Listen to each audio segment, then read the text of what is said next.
मुबारक खिलजी, बहुत बड़ी रिस्पॉन्सिबिलिटी मुबारक खिलजी के पास आ जाती है, चैलेंजेस भी बहुत बड़ा एम्पायर अलाउद्दीन दे के जाता है उसको। और जब आपके अंदर इनकॉम्पिटेंसी होती है और आप विपरीत परिस्थितियों में सामना नहीं कर पाते, तो दो ही चीज़ें होती हैं आपके साथ, या तो आप मर जाते हैं और या आप पागल हो जाते हैं। तो मर तो नहीं पाया मुबारक खिलजी, पागल हो गया। ठीक है, पागल होने के दो सिम्टम्स देखने को मिलते हैं हमें।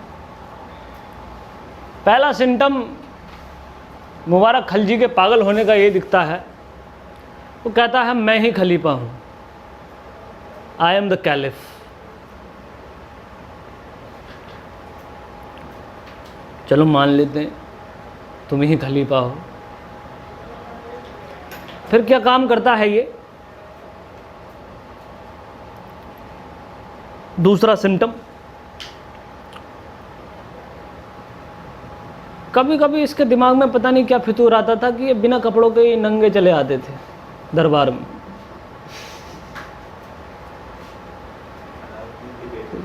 I don't like clothes.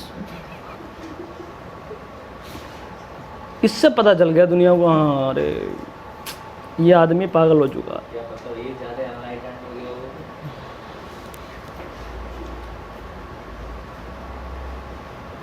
एक बड़ा ही शानदार डायलॉग है जिसने बोला कि ज़िंदगी हरम है, दुनिया हरम है, और दुनिया में जो हरम है तो हरम में तो सब नंगे। हरम में तो, ये बहुत बड़ा प्रोवर्ब बना आज की डेट में, ज़बरदस्त पहेली है। हरम में सब कैसे? सब नंगे। एडमिनिस्ट्रेशन में बड़ी बहुत ज़बरदस्त पॉलिसी है। करप्शन में, हरम में सब नंगे, यहीं से बनी है। और उसके बाद मुग़ल इन्वेजन बढ़ रहा था बहुत बड़े पैमाने पर, सल्तनत कमज़ोर हो रही थी। S = S, सुल्तान बराबर सल्तनत। सुल्तान कमज़ोर तो सल्तनत, सल्तनत कमज़ोर मतलब फॉरेन इन्वेजन ज़्यादा। मंगोल और भी सिर पर आके बोले भैया ये कपड़े वपड़े नहीं पहने जा रहे हैं आजकल, आ जाओ। ठीक है, उन्हें पहले ही टेलीफोन पूछता था बहुत अच्छी तरीके से। ठीक है, और इंटरनल एनार्की स्टार्ट हो गई खिलजी डायनेस्टी में। इंटरनल, फिर इसका ही एक करीबी आदमी था, इसकी सेवा करता था, पीछे पीछे कभी कभी जो है कपड़े पहना देता था पीछे से। उसका नाम था हसन। एक दिन उसने जो है गर्दन पर उस तरह रखा और घुमा दिया। बोले हरम में सब नंगे हैं, how dare you to call me a bare man.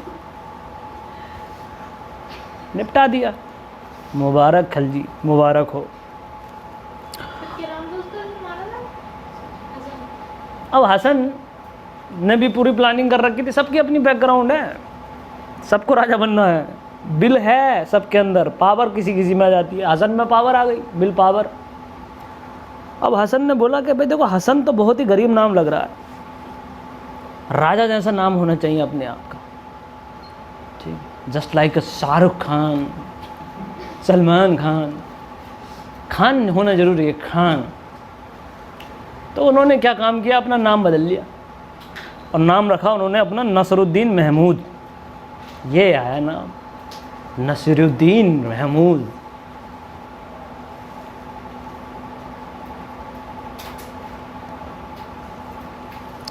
लेकिन बात वही हुई, इस आदमी की जात सेफर्ड थी, चरवाहा। और ये चीज़ जो है हमारे देश में बिल्कुल नागवार है। चरवाहे कब से सुल्तान बनने लग गए। खिलजी और टर्की, अच्छा लड़का था ये, अच्छे खासे हाथ पैर मारे थे नसरुद्दीन महमूद ने।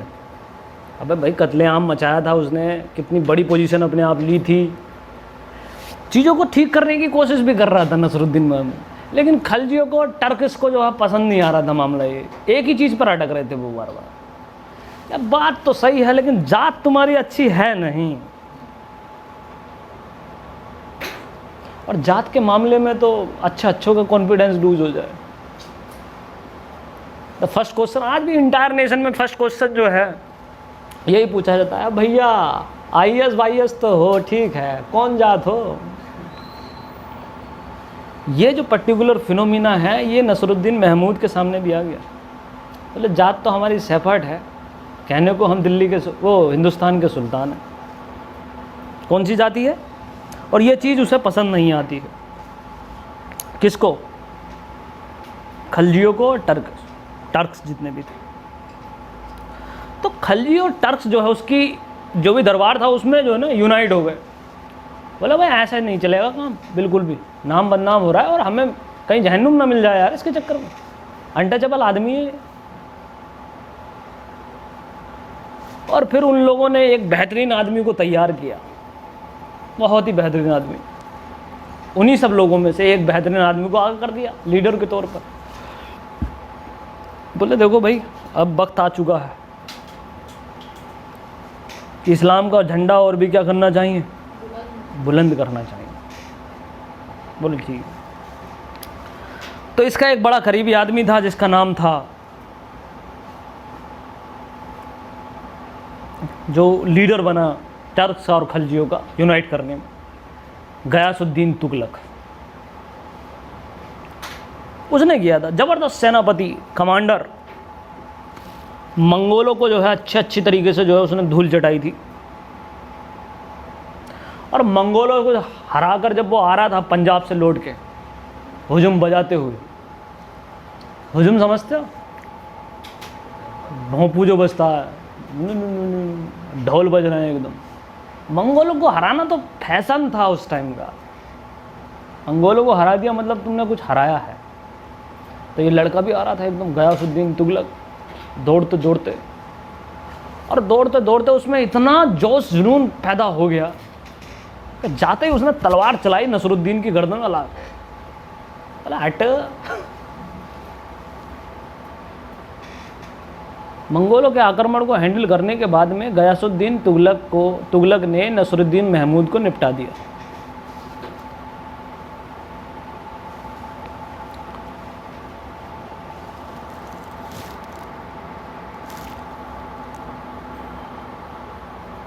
जबरदस्त सेनापति, गद्दी को जरूरत ही ऐसे लोगों की है।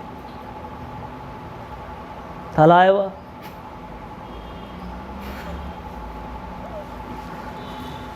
और सल्तनत में एक नया राजवंश, एक नई डायनेस्टी का एस्टेब्लिशमेंट किया, known as Tughlaq dynasty, Tughlaq वंश। जी जी जी जी, तुगलक डायनेस्टी।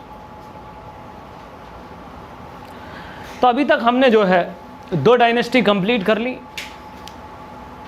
पहली डायनेस्टी आप मेरे साथ साथ बताएंगे, मामलुक डायनेस्टी, जिसको क्या कहा जाता है, स्लेव डायनेस्टी भी कहा जाता है। किस राजा से किस राजा तक चली? बलबन तक, सही तरीके से बलबन तक। और बलबन के बाद में इक्का दुक्का राजा रहे, और उसके बाद में खलजी डायनेस्टी का एस्टेब्लिशमेंट हुआ। बताइए कब से कब तक रही?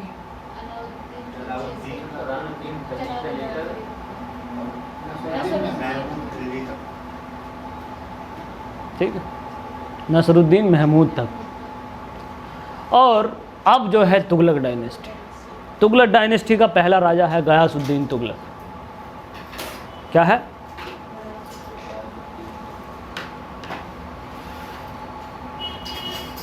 तो उसने क्या किया, खलजियों का, टर्क्स का और नसरुद्दीन महमूद का फ़ायदा उठाकर दिल्ली की सत्ता ले ली और हिंदुस्तान का शहंशाह बन गया, सुल्तान बन गया। इस बीच क्या हुआ, जब इनकम्पिटेंस किंग आ जाते हैं बीच में तो बड़ी दिक्कत ये हो जाती है कि छोटे छोटे फ्यूडल्स जितने भी राजा अपने मुंह उठा लेते हैं और अपने आप को क्या कर देते हैं इतने बीच में ही, आज़ाद घोषित कर देते हैं, इंडिपेंडेंट किंगडम। बोले अब राजपूताना रहेगा, नो रणथंबोर, फिर दोबारा जीतना पड़े। आप सोच रहे होंगे बार बार हर एक राजा आकर रणथंबोर और गुजरात ही जीतता रहता है। जब एक बार जीत लिया तो बार बार क्यों जीत रहा है? समझ गए क्यों जीत रहा है? इनकॉम्पिटेंस राजा आएगा, और जैसे ही इनकॉम्पिटेंस राजा आएगा, ठीक है, वैसे ही क्या हो जाएगा?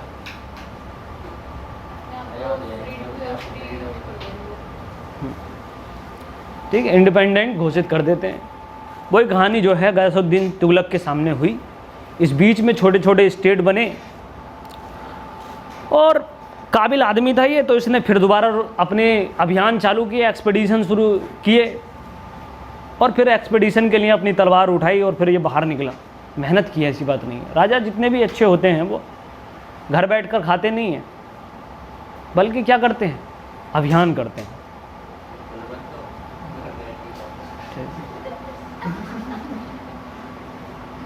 एक्सपीडिशन। तो क्या हुआ, बाहर निकला और ये कहाँ पहुंचा? वहां पहुंचा जहां अभी तक नहीं कोई पूछा था, बंगाल। कहाँ? तो बंगाल को जाकर इसने कंसोलिडेट किया। पहला राजा दिल्ली सल्तनत का जिसने बंगाल को कंसोलिडेट किया था। कंसोलिडेट करना मतलब हजम करना। अब दिल्ली सल्तनत का ही हिस्सा रहेगा बंगाल। अब हिला के दिखाओ इसकी ईंट। और नसरुद्दीन महमूद जो था, आपको बता दें, गरीब आदमी था, चरवाहा वैसे था। हसन तो आपको पता ही है, अगर मैं नीचे के तबके से उठ के जाऊंगा तो मेरा फोकस नीचे के तबके पर ज़्यादा रहेगा। तो उसने क्या काम किया था कि अपने खजानों में से गरीबों को खूब पैसा लुटवाया, रॉबिन हुड। और कोई रिवोल्ट ना करे इसके लिए फ्यूडल्स का मुंह बंद करने के लिए खूब पैसा दिया उनको, दबा गए एकदम। तभी तो बन पाया राजा। समझ रहे हैं? तो वही सिचुएशन हुई। लेकिन गयासुद्दीन तुगलक आया, बोले पैसा तो है ही नहीं खजाने में, कहाँ गया? बोले मांट दिए हैं। तो गयासुद्दीन तुगलक ने कहा कि सारा का सारा पैसा जो है छीन के लेकर आइए आप वापस। बोले अच्छा? बोले हाँ। तो फ्यूडल से पैसा वापस गया गयासुद्दीन तुगलक की ट्रेजरी में। अब एक बड़ी घटना यहाँ पे ये हुई, गयासुद्दीन तुगलक ने नसरुद्दीन महमूद का जो पैसा था, जो नसरुद्दीन महमूद ने बहुत बड़े पैमाने पर ओलिया साहब को दिया था, निजामुद्दीन ओलिया को दिया था, वो पैसा भी मंगवाया। अब दिक्कत ये थी कि निजामुद्दीन ओलिया के पास में तो पैसा था नहीं, उन्होंने के पास पैसा आया और उन्होंने क्या कर दिया? गरीबों को बांट दिया, बहुत अच्छा खासा पैसा। अब गयासुद्दीन तुगलक ने कहा ओलिया से कि भाई पैसा तो चाहिए, वरना अपन के 4 लड़के तुम्हारे दरबार पे आ रहे हैं और उठवा लेंगे तुम। ठीक है, खरोती की रकम पूरी की पूरी पहुंचा दो। निजामुद्दीन ओलिया ने कहा बेटे पहुंच ही नहीं सकता। बोले क्यों? बोले पैसा तो गरीबों को बट गया, अब नहीं है पैसा। क्या नहीं है? अब नहीं है पैसा। यहाँ एक बहुत बड़ी घटना घटी। तो ये कैंडिडेट बंगाल में था और बंगाल से आते हुए इसने चिट्ठी भेजी, बोले ओलिया साहब हद में रहो और आकर मैं तुम्हें जो है कारागार में डलवा दूंगा। ओलिया साहब ने कहा हुनुस दिल्ली दुरस्त, हुनुस दिल्ली दुरस्त। एक स्टेटमेंट, दिल्ली अभी दूर है तुगलक। समझ रहे? तो बंगाल को जीतकर गयासुद्दीन तुगलक इलाहाबाद पहुंचे। इलाहाबाद में बीच में कहीं रेस्ट था, 7 स्टार होटल टाइप का, और उसमें इलाहाबाद में बहुत तगड़ा समारोह बनाया गया, प्रदर्शनी हो रही थी, प्रदर्शनी उनके कामयाबी की, अचीवमेंट्स की, इलाहाबाद में।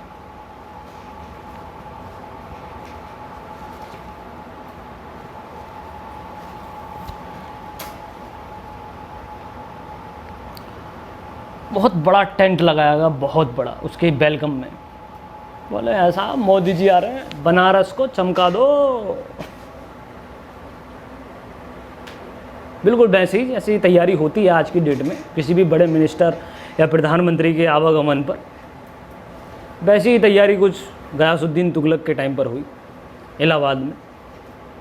और उन्होंने वैसे भी कंसोलिडेट किया था बंगाल को, तो अच्छी खासी अचीवमेंट हाथ लगी थी। और उन्होंने बोला कि दिल्ली अभी दूर है दोस्त, हुनू से दिल्ली दुरस्त। इलाहाबाद में आए, एक छोटा एक्सीडेंट हुआ, टेंट ऊपर गिर गया। अब टेंट ऊपर गिर गया तो गयासुद्दीन तुगलक मर गए, वो दिल्ली पहुंच ही नहीं पाए। और फिर ओलिया साहब के आगे जो जनता का हुजूम जुड़ा, बोले अरे भाई साहब साक्षात अल्लाह आ चुके हैं भाई, समझ गए? प्रेडिक्शंस। और तब से जो है मशहूर हो गई कहानी, अभी दिल्ली में दूर है मेरे दोस्त, अभी दिल्ली दूर है। इसका बेटा था गयासुद्दीन तुगलक का, बड़ा ही दिलचस्प किरदार भारत के इतिहास का, पूरी दुनिया में फेमस है। मोहम्मद बिन तुगलक, MBT, मोहम्मद बिन तुगलक।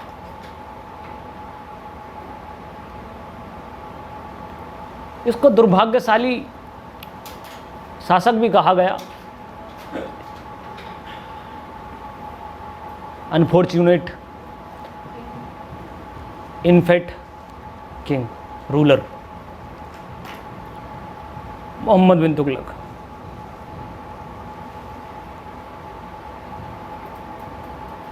अभी जाना है या कंप्लीट कर दूं मोहम्मद बिन तुगलक? मतलब कुछ खाना है आप लोगों को? धन्यवाद, बहुत बहुत। तो मोहम्मद बिन तुगलक एक पागल राजा के रूप में जाना जाता है, एक अनफॉर्चुनेट किंग के रूप में जाना जाता है, सबसे ज़्यादा पढ़ा लिखा किंग के रूप में जाना जाता है, PhD holder, IAS topper, first rank, ultimate आदमी।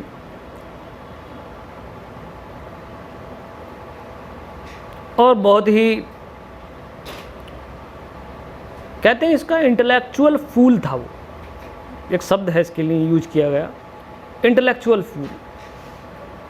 पढ़े लिखे गंवार आज की डेट में बहुत पॉपुलर है मार्केट में सब, तो पढ़े लिखे बेवकूफ़ जो मूर्ख होते हैं उस कैटेगरी में गिना जाता है इसको, इंटेलेक्चुअल फूल, जिनके पास में सेंस तो बहुत होता है लेकिन कॉमन सेंस बिल्कुल नहीं होता, प्रैक्टिकल नॉलेज बिल्कुल नहीं होती, ज़मीनी हकीकत बिल्कुल नहीं जानते वो लोग, दुनिया में क्या चल रहा है। ये प्रैक्टिकल अप्रोच नहीं था मोहम्मद बिन तुगलक में। और अब तक आपको बताया मैंने और समझ भी गए होंगे कि राजा बनने के गुण क्या होते हैं। क्या गुण होता है राजा बनने का?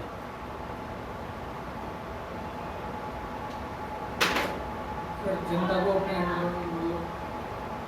कंट्रोल करना। और बताइए क्या गुण है?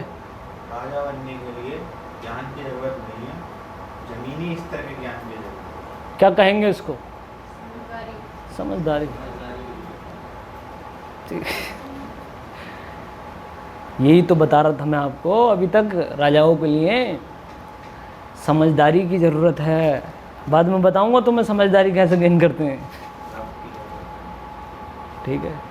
तो जलालुद्दीन खिलजी समझदार व्यक्ति नहीं था, फेल हो गया। अब ये इनके भी पितामह हैं। बेवकूफ़ी में जलालुद्दीन खिलजी के भी पितामह हैं। कौन? मोहम्मद बिन तुगलक। और क्या आदमी है ये, तुम देखोगे और पढ़ते हुए उस पर तरस भी आएगा, गुस्सा भी आएगा। बड़ा खिलाड़ी आदमी है। तो मोहम्मद बिन तुगलक दिल्ली सल्तनत का सबसे लंबा शासन करने वाला राजा बना, 30 साल। और 30 साल कैसे गुजरेंगे बस पूछो दिल्ली की जनता से, इस हिंदुस्तान की जनता से। यादगार शासन है इसका, पूरे वर्ल्ड की हिस्ट्री में जाना जाता है मोहम्मद बिन तुगलक को। ठीक है, तो मोहम्मद बिन तुगलक अगले 30 साल तक के लिए बैठता है और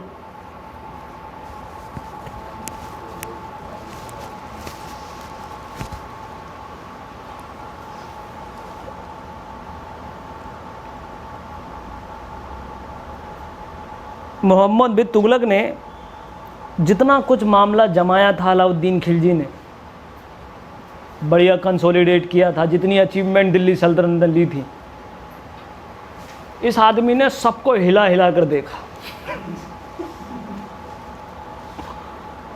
ठीक है, सबको हिला। ठीक, अब मान लो कि तुम्हारे सामने बहुत इंटेलेक्चुअल बच्चा बैठा हुआ है और वो फ्लास्क रखा हुआ, उसमें पानी रखा हुआ है, तो वो उसे पलट के देखेगा।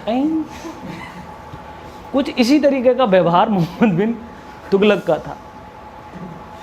हर चीज़ को हिलाया, हर चीज़ को देखो, कभी जब हम बहुत अच्छी चीज़ हमें मिलती है ना, उसे वैसे स्वीकार कर लेना चाहिए, ज़रूरी नहीं है छेड़ना। जहांगीर से आप बहुत अच्छी चीज़ सीखोगे। जहांगीर सलीम जो था, उसे पता था कि भाई पापा ने बहुत मेहनत करी, अकबर, और पापा की मेहनत कम नहीं है, मैं इतनी मेहनत नहीं कर सकता। तो उसने अकबर का किया गया काम जरा सा टच नहीं किया, और अकबर के चक्कर में जहांगीर एक कामयाब राजा के रूप में देखा जाता है। ये मैंने जब वो न्यूज़पेपर वाली वीडियो बनाई थी तो बताया था मैंने आपको कि एडिटोरियल क्यों पढ़ना चाहिए। एडिटोरियल यूँ पढ़ना चाहिए क्योंकि एडिटोरियल में जो एडिटर हैं, जो बनाने वाले हैं, जो एडिट देते हैं, जो आपको इन्फॉर्मेशन देते हैं कि भाई भारत में लॉकडाउन होना चाहिए नहीं होना चाहिए, उनका दिमाग हमसे अच्छा है, यूँ पढ़ना चाहिए। अब तुम अपने ज्ञान के स्तर से बताओगे कि लॉकडाउन यूँ नहीं लगना चाहिए कि मेरी बकरियां बच रही हैं यार, ये खामोखा बेकार हो जाएंगी, ये हो जाएगा वो हो जाएगा, मेरी मिर्चाई नहीं बिकेंगी गाँव में, बाज़ार में, मेरे बल्ब नहीं बिक रहा, इलेक्ट्रॉनिक की दुकान है, ये है वो है। आप अपने स्तर पर सोच रहे हो ना कि लॉकडाउन होना चाहिए नहीं होना चाहिए। इसलिए इन सब से उठकर कुछ लोग जो इंटेलेक्चुअल हैं उनके विचारों को देखो, पढ़ो कि उनकी नज़र में लॉकडाउन होना चाहिए नहीं होना चाहिए, यह आपको एडिटोरियल बताएगा। उनकी नज़र में गलवान घाटी में जो हो रहा है वो होना चाहिए नहीं होना चाहिए। हमसे ज़्यादा इंटेलेक्चुअल हैं, ये बात स्वीकार करनी ज़रूरी है, ये बात है। तो मोहम्मद बिन तुगलक बहुत पढ़ा लिखा है, बहुत ज़्यादा। मैंने बताया PhD holder, IAS topper, first rank, चौड़ापन है उसके अंदर कुछ। कहते बहुत खूबसूरत राजा था वो, बहुत सबसे खूबसूरत दिल्ली सल्तनत का राजा रहा है, खूबसूरत हैंडसम बॉय। ठीक है लेकिन तुम देखना ये भारत का क्या हाल करेगा। तो आपको पता है मोहम्मद बिन तुगलक के बारे में, पर्सनैलिटी के बारे में बताऊं तो इसके अंदर विजन तो है, लॉन्ग टर्म विजन रहा है मोहम्मद बिन तुगलक के बारे में, ऐसी बात नहीं है। उसने बहुत कोशिश की, बहुत एफर्ट लगाए मोहम्मद बिन तुगलक को, उसे हम नकारा शासक नहीं कर सकते।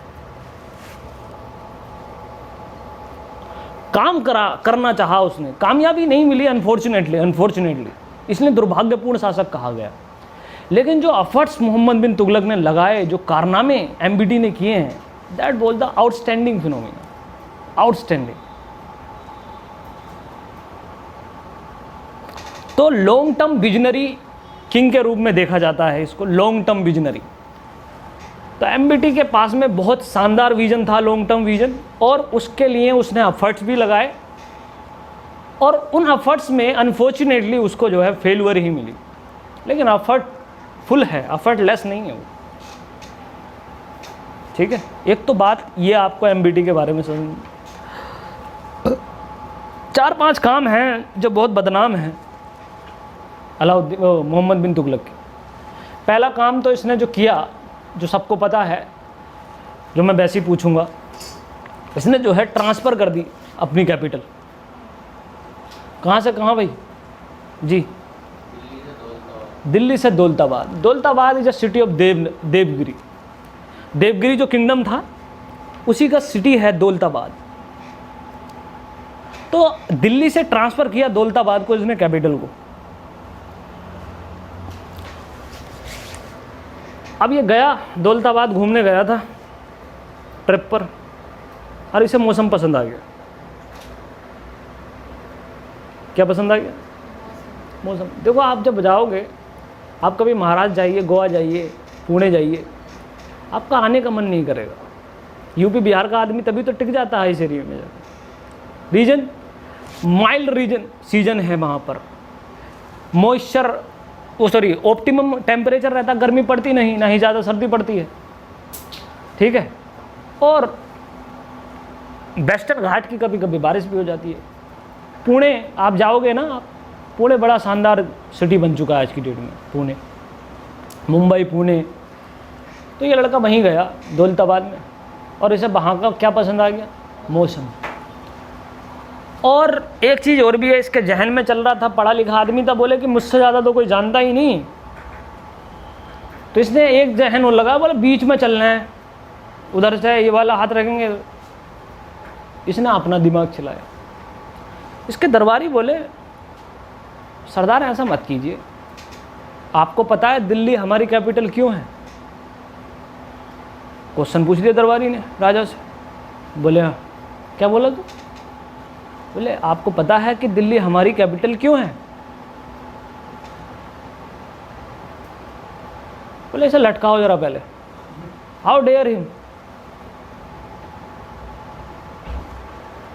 दिल्ली कैपिटल यूँ है क्योंकि दिल्ली जो नॉर्थ वेस्ट प्रोविज़न है, जो मैंने बताया, पंजाब, पाकिस्तान, खैबर दर्रा, उसको टैकल करने का तोपखाना है दिल्ली। क्या है? उसके बिना तो हिंदुस्तान की रक्षा ही नहीं हो सकती। स्ट्रैटेजिक लोकेशन है दिल्ली में सर जी।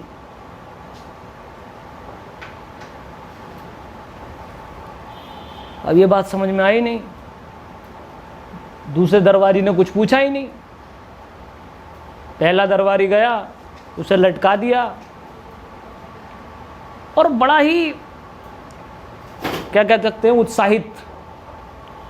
उत्साहित का मतलब क्या बोला था? इंथुसियास्टिक राजा था।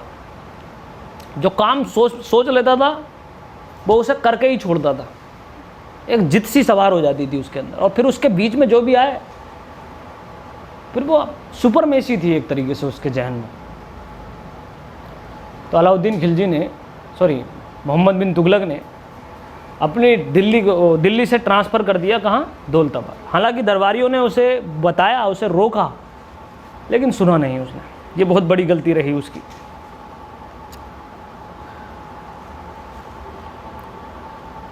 बहुत बढ़िया बात लिखी है हिस्टोरियन ने कि राजा के लिए मौसम जरूरी नहीं है, बल्कि स्ट्रैटेजिक लोकेशन जरूरी है। ये लिखा। मिलिट्री इम्पोर्टेंस क्या है, पॉलिटिकल इम्पोर्टेंस क्या है कैपिटल की, ये चीज़ ज़्यादा ज़रूरी है। और मिलिट्री और कैपिटल इम्पोर्टेंस दिल्ली की बहुत ज़्यादा है। आप कभी देखिए पाकिस्तान की राजधानी क्या है? इस्लामाबाद। स्ट्रैटेजिकली कितनी मजबूत कैपिटल है इस्लामाबाद। उनका मन तो पूरा ये है कि कश्मीर में ही अपनी राजधानी बना लें। इसी पॉइंट ऑफ व्यू से बनाई गई इस्लामाबाद राजधानी।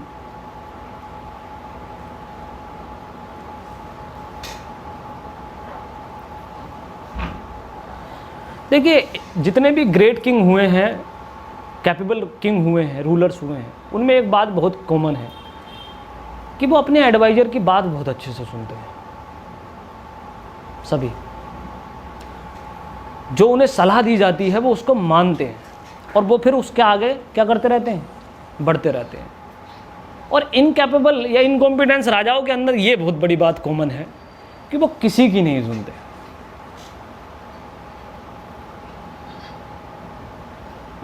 ये बात अच्छा है, परसेप्शन यही होना चाहिए कि किसी को मत सुनो।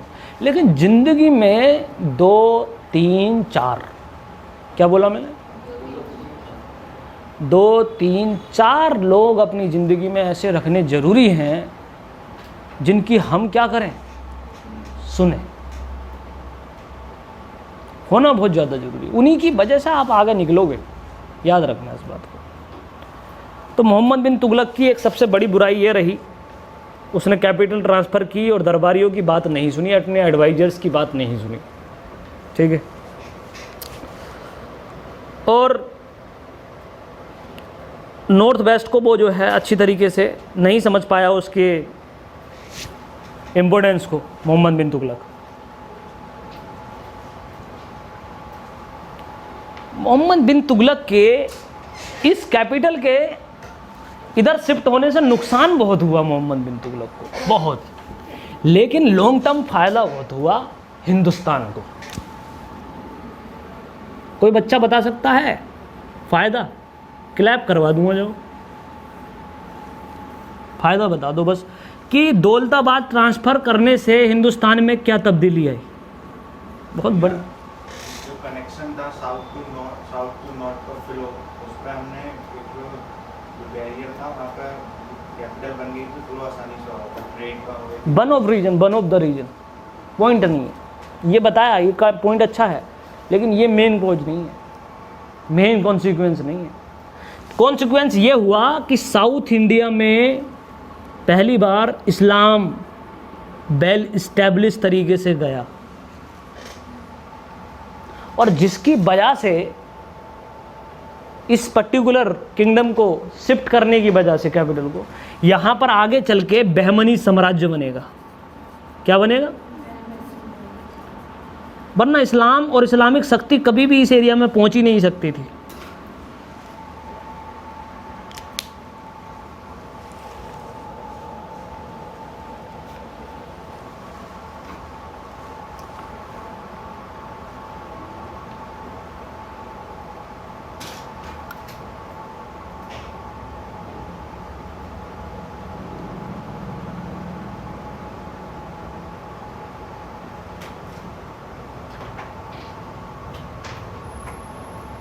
लेकिन इसका फ़ायदा हिंदुस्तान को आगे चल के होता है, मोहम्मद बिन तुगलक को क्या होता है?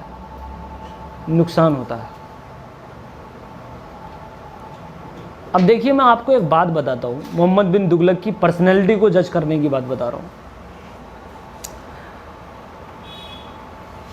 हर एक चीज़ को करने की अपनी एक एलिजिबिलिटी होती है। क्या होती है? और एलिजिबिलिटी बड़ी कमाल की चीज़ है। एलिजिबिलिटी दो होती हैं, दो टाइप की। एक तो होती है पर्सनल एलिजिबिलिटी और एक होती है ऑफिशियल एलिजिबिलिटी। तो अगर आपको आईएएस बनना है तो आपकी ऑफिशियल एलिजिबिलिटी क्या है? ग्रेजुएट। आपको क्या होना चाहिए? ग्रेजुएट होना चाहिए। और पर्सनल एलिजिबिलिटी बच्चों को पता होती नहीं है, जिसकी वजह से भारत का आधा ग्रेजुएट स्टूडेंट ठीक बर्बाद है। और यूपीएससी एस्पिरेंट में तो बस पूछो ही मत, क्योंकि बचपन से पैदा ही होते उन्हें आईएएस बनना है। उन्हें ये लगता है कि अगर मैंने ग्रेजुएशन कर लिया तो इसका मतलब मैं क्या बन सकता हूँ? आईएएस बन ही सकता हूँ। उन्हें ये लगता है। लेकिन पर्सनल एलिजिबिलिटी बहुत बड़ी चीज़ होती है, बहुत, जो मोहम्मद बिन तुगलक को भी समझनी थी।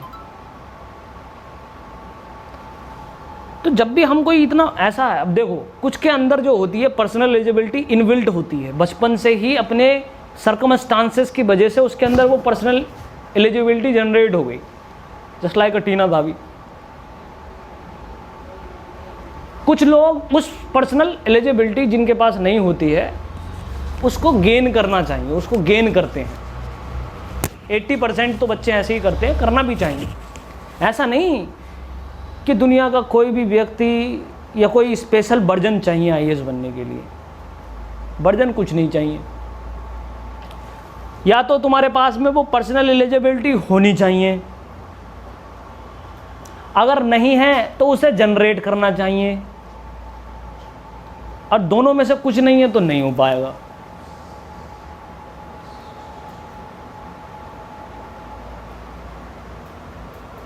तो पर्सनल एलिजिबिलिटी अगर मैं आपको बता दूं, मैं वैसे ऐसी बातें बताता नहीं हूं लेकिन फिर भी बतानी पड़ रही है मुझे। अगर सिविल सर्विसेज में एंट्री करनी है और कोई बच्चा सोचता है ग्रेजुएशन में कि भाई मुझे इस तरफ बढ़ना चाहिए, नहीं बढ़ना चाहिए, तो उसकी कुछ मिनिमम एलिजिबिलिटी जो पर्सनल बच्चे की होनी चाहिए वो मैं आपको कन्वे कर रहा हूँ कि इतने से कम तो हो ही नहीं सकता। एलिजिबिलिटी नंबर फर्स्ट, जो भी बच्चा आईएएस की तैयारी करना चाहता है उसके पास में 6 to 7 आवर या 7 to 8 आवर की प्रॉपर सिटिंग होनी जरूरी है। सिटिंग हैबिट सबसे पहली एलिजिबिलिटी। अगर आपको 6-7 घंटे बैठकर तसल्ली से पढ़ाई करना नहीं आता है तो या तो पहले आप उसकी आदत डालिए, और अगर आपको आदत नहीं पड़ी और आप असफल हो गए तो आप इस करियर को छोड़ दीजिए। फिर आप कुछ और कर सकते हैं, बेल तरीके से रेस्टोरेंट डाल लो, अपना एंटरप्रेन्योरशिप कर लो, बहुत सारे काम हो सकते हैं। और तो पर्सनल एलिजिबिलिटी में हर एक बच्चे को सबसे पहली चीज ये समझनी है सिविल सर्विसेज के लिए।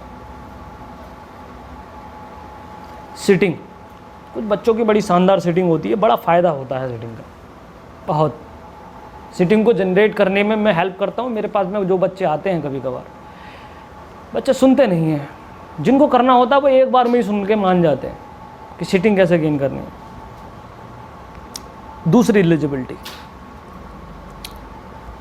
यूपीएससी एस्पिरेंट को कुछ टाइम के लिए, कुछ सालों के लिए दुनियादारी से कट ऑफ होना जरूरी है।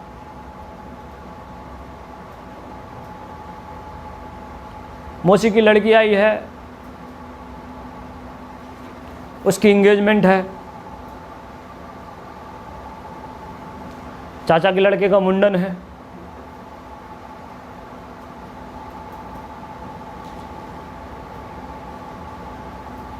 भैया जी की साली आ रही हैं,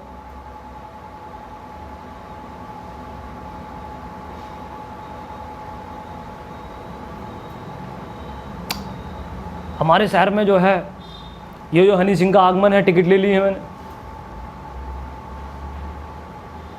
अब रफ्तार आ रहा है, रफ्तार, भैया मैं तुम्हारा टिकट ले आऊं क्या?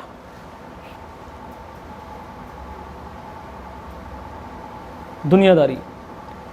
अगर आपने दुनियादारी कट नहीं की और दुनियादारी कट ऑफ करने की हिम्मत नहीं है, तब भी आईएएस बनना बंद कर दीजिए, आप छोड़ दीजिए, सपना नहीं हो पाएगा पूरा। एलिजिबिलिटी बता रहा हूँ, मैंने कभी डिस्क्लोज नहीं की है एलिजिबिलिटी, पर्सनल एलिजिबिलिटी। आपके पास सिटिंग नहीं, आप आईएएस नहीं बन सकते। आप दुनियादारी से कट ऑफ नहीं हो सकते, आप आईएएस नहीं बन सकते। वो कहते हैं ना, कुछ पाने के लिए कुछ खोना पड़ता है। क्या खोना पड़ता है? ये खोना पड़ता है,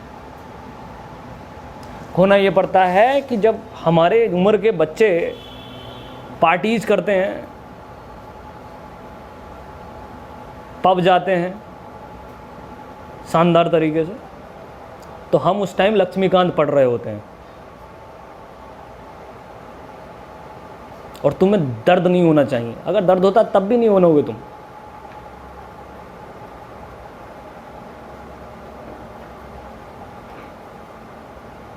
एलिजिबिलिटी 2 पर्सनल एलिजिबिलिटी है ये। इसमें कोई कोचिंग इंस्टीट्यूट, कोई टीचर, कोई मेंटोर, कोई एडवाइजर काम नहीं कर सकता। समझ गए तुम? कुछ नहीं कर सकता। मैं तुम्हारे घर पे जाके तुम्हें 7 घंटे नहीं बैठा सकता, चांस ही नहीं बनता। और ना ही मैं तुम्हारी दुनियादारी को कट ऑफ कर सकता हूं।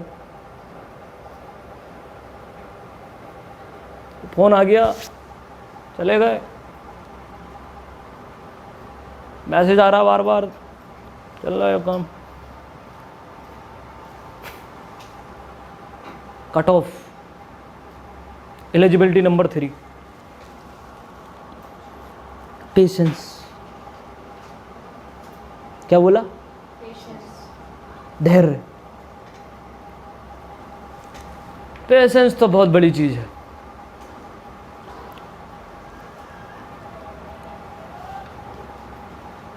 टेम्परामेंट को जनरेट करने का पेट्रोल है पेशेंस। जज्बा बताया था ना कल परसों, जज्बा। उस जज्बे से जीत होती है, जज्बे से जीत होती है, याद रखना। और उस जज्बे को बनाने के लिए किसकी जरूरत होती है? पेशेंस की। और होती है, हमेशा हमेशा होगी, हमेशा होगी। पेशेंस रखने पे जीत हमेशा होगी, गारंटी दे सकता हूं मैं आपसे, इसकी गारंटी ले सकते हो आप। बहुत बड़ी चीज है, पर्सनल चीज है, पर्सनल। इम्पेशेंट करैक्टर तो यूपीएससी को भूल ही जाएं, नहीं संभाल पाएंगे वो प्रिपरेशन को। बहुत बहुत पेशेंस चाहिए, बहुत। मैराथन है, टेक्स्ट बुक पढ़नी है, एनसीईआरटी को खंगालना है, दिमाग किसी और चीज़ में लग ही नहीं सकता। और दिमाग को उसी जगह, उसी डायरेक्शन में लंबे टाइम तक लगाने के लिए तुम्हें क्या चाहिए? पेशेंस चाहिए। बोले पानी तो यहीं से निकलेगा, खुदाई करते रहो बस, निकलेगा। और निकलता है पानी। धैर्य। एलिजिबिलिटी नंबर 4,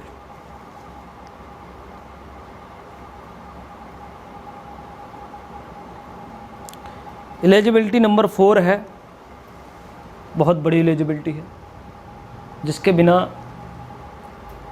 नहीं बन पाओगे। इसको कहते हैं जज्बा, टेम्परामेंट। दुनिया में चाहे कुछ भी हो रहा हो, कुछ भी चल रहा हो, तुम्हारी लाइफ कितनी ही विपरीत कंडीशंस में क्यों ना पहुंच गई हो, आपको अपना होश नहीं खोना है। जीवन में घटनाएं घटती हैं और हमारा जो है ना एटीट्यूड एकदम बदल जाता है, एकदम। हम एस्पायरेंट से पता नहीं क्या बन जाते हैं, एकदम। जज्बा बहुत बड़ी चीज़ है। विराट कोहली के पिताजी की डेथ हो गई थी, अगले दिन मैच था रणजी का।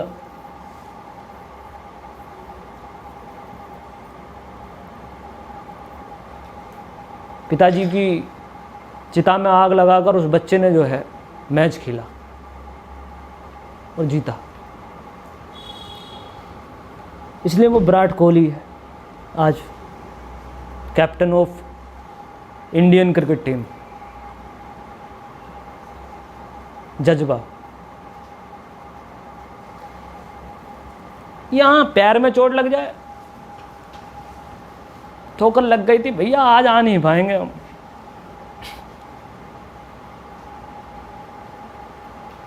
मैं आपको वो बता रहा हूं जो जो आपकी असफलता का कारण बनेगा। मेरा काम है बताना, तुम्हारा काम है सुनना और इम्प्लीमेंट करना। कल को आप मेरे पे ये इल्ज़ाम ना लगा पाओ कि मैंने बताया नहीं था।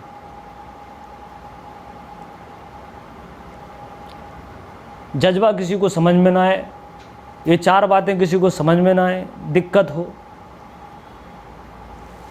पर्सनली पूछ लो, पब्लिकली पूछ लो, फ़ोन पे पूछ लो, मैसेज में पूछ लो, डायरीज में पूछ लो, जैसे कहो वैसे पूछ लो, अवेलेबल है। लेकिन अपनी ज़िंदगी में यूपीएससी एस्पिरेंट होते हुए ये 4 बातें आपको मैनेज करनी है पहले, बाद में नहीं और पैरेलली नहीं, बल्कि कब? पहले। और बता देता हूँ, official eligibility, 3rd division with grace, 2-4 bar fail, BA, BSc, BCom, diploma, जो भी है उसका photocopy, 3rd division with grace.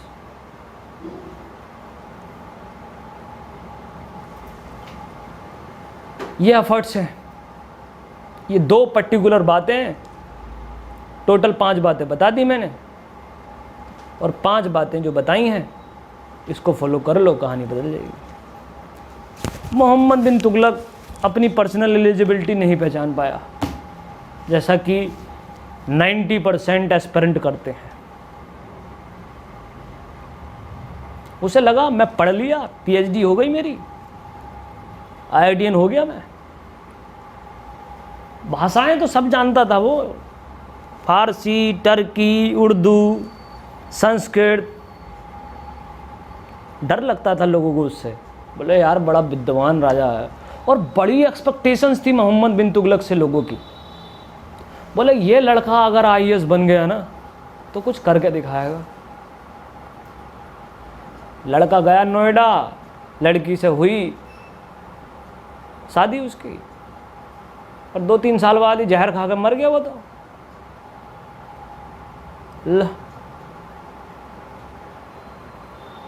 Expectations, अच्छे लोगों से हमेशा एक्सपेक्टेशन की जाती है, और समझदार लोग कभी एक्सपेक्टेशन को पूरा नहीं, गैर समझदार लोग कभी एक्सपेक्टेशन को पूरा नहीं करते, गैर समझदार लोग। और समझदार लोग मरने के बाद भी, मरते मरते भी तुम्हारी एक्सपेक्टेशन को क्या करेंगे? पूरा करेंगे। बड़ा अच्छा लगता है जब मैं मोहम्मद बिन तुगलक को पढ़ाता हूँ, मैं बताता हूँ कि पढ़ाई लिखाई मत करो, कोई फ़ायदा नहीं है, कोई भी फ़ायदा नहीं, मत पढ़ो भैया, बल्कि क्या करो? समझो।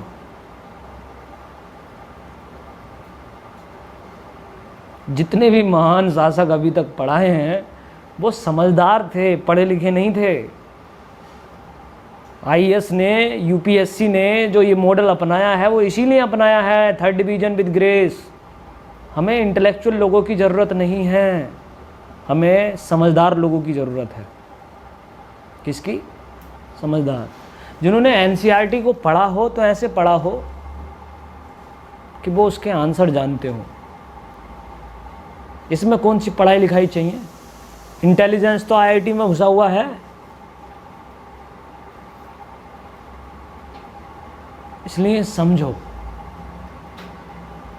और समझने के 1000 तरीके इस देश ने ईजाद कर लिए, 1000 तरीके। बैठ कर समझ लो, लेट कर समझ लो, गाना गा के समझ लो, फिल्म देख के समझ लो, ऑब्जर्व करके समझ लो, समाधि लेकर समझ लो, नमाज पढ़ के समझ लो, समझ लो बस। समझना ही की टू सक्सेस है। मोहम्मद बिन तुगलक, दूसरा कदम। तो इसमें क्या हुआ कि मोहम्मद बिन तुगलक को जो है ट्रांसफ़र हुआ उसका, और कहते हैं कि हिस्टोरियन ने लिखा है कि जब वो दिल्ली से दौलताबाद जा रहा था ना, तो एक बड़ी कम्युनिटी को साथ में लेके गया, सब कुछ राजपाट सब कुछ जा रहा, महल भी बन रहा, वहाँ बहुत पैसा खर्च हुआ। और कमबख्त ऐसा था कि कि आम आदमी को खचेड़ते हुए लेके गया वो। बीच में जब लोग थक गए, क्योंकि आम आदमी के पास में बैलगाड़ी नहीं थे उस टाइम पर, सबके पास में तो होंगे नहीं, और खुद तो रथ से जाएंगे ही, तो आम आदमी किससे जाएगा? पैदल जाएगा, और उसे बहुत जल्दी भी जाना था। तो वो जो है बहुत बड़ी पॉपुलेशन खिचड़ के गई, और बहुत सारे लोगों की क्या हुई, डेथ भी हो गई जाते हुए। वहाँ पे जाके पंडाल वंडाल लगा, एक बहुत बड़ा जो है कैपिटल बना है, जैसे अमरावती में बन रहा है इस टाइम तेलंगाना, आंध्र प्रदेश। अच्छा खासा अभी संसद भी बननी है अपने देश की, कई हज़ार करोड़ की। ऐसी ही पैसा जो है बहा दिया उस दौलताबाद में। कुछ दिनों रहे, 2-4 महीने के बाद में बोला यार अच्छा नहीं लग रहा है। क्या नहीं लग रहा?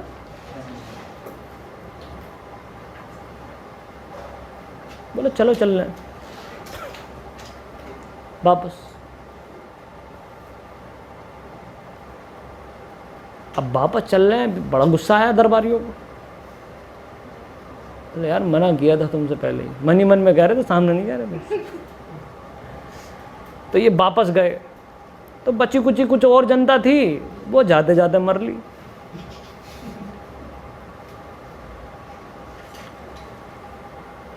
चलो गवर्नमेंट की नज़र में लोगों का मरना तो कोई बड़ी नुकसान नहीं होता, मैं तुम्हें बता दूं, कोरोना वालों के लिए बता रहा हूँ मैं। गवर्नमेंट की नज़र में तो हम संख्या हैं, नंबर्स हैं, और संख्याओं में तो हम 130 करोड़ हैं। इसलिए गवर्नमेंट भी खूब मज़े ले रही है, नॉन सीरियस अप्रोच अपना रही है। उसके पास कोई प्लान ही नहीं है, कोई भी प्लान नहीं है to handle the situation of कोविड-19 इन द इंडिया। फेल हो गए सब। एक प्लान बाकी है, किसी और दिन ऑफलाइन मैं आपको डिस्कस करूंगा, जो भारत सरकार अपनाएगी, जिसे हमें बाद में बचना है। जिससे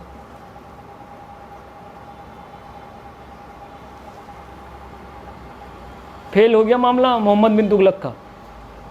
वापस दिल्ली आए, और सबसे बड़ा नुकसान क्या हुआ? सबसे बड़ा नुकसान इकोनॉमी का।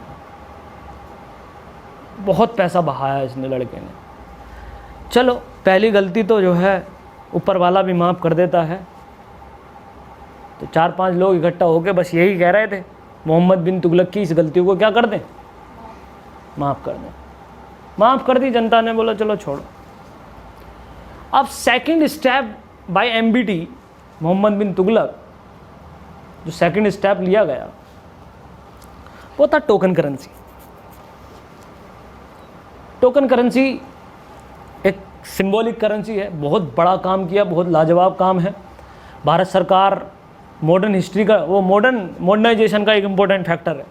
हिंदुस्तान में मेडिवल हिस्ट्री के टाइम पर टोकन करेंसी चलाने वाला ये पहला राजा बना, और टोकन करेंसी चलाना अपने आप में बहुत बड़ी बात है। देखिए, टोकन करेंसी का मतलब ये होता है कि हर एक करेंसी को बिल्कुल फिक्स कर देना। जैसे आज की डेट में नोट है, प्रधानमंत्री चेंज होते रहते हैं, लेकिन भारत सरकार चेंज नहीं होता। तो उस पर क्या लिखा होता है? भारत सरकार। और एक गवर्नर होता है आरबीआई का, जो उसे क्या करता है, अप्रूव करता है। ये है token currency, approval money by the state. Value Bharat सरकार या स्टेट की है। एक तो पैसे ही ना है। आप जब नोट देखते हैं, उस नोट की वैल्यू क्या है, उसकी कॉस्ट क्या है? कॉस्ट, अरे नकली दे दो। सपोज करो ये एक नोट है 2000 का, अब है 2000 का, ठीक है। इसकी कॉस्ट क्या है? कॉस्ट तो कागज है, थोड़ा रोमांटिक कागज है तो थोड़ा ज़्यादा महंगा हो जाएगा।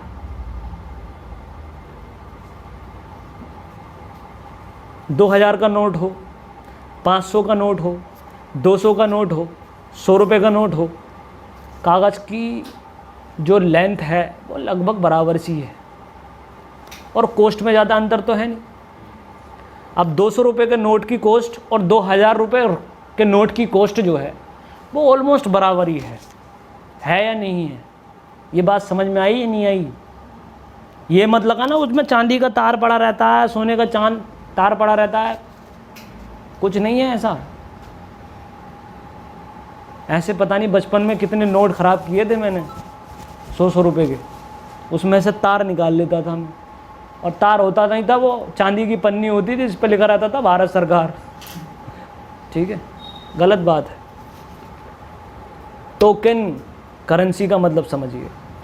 अब इसकी कॉस्ट है, माना 10 रुपये की कॉस्ट है, 200 रुपये के नोट को बनाने में कितने का खर्चा आता है, और 2000 के नोट को बनाने में 15 रुपये का खर्चा आता है। लेकिन हम चला कितने में रहे हैं इसे? हैं? क्यों चला रहे हैं? कैसे चल पाता है ये? ऐसा ये चमत्कार होता कैसे है? By state, by approval, Bharat सरकार देती है गारंटी।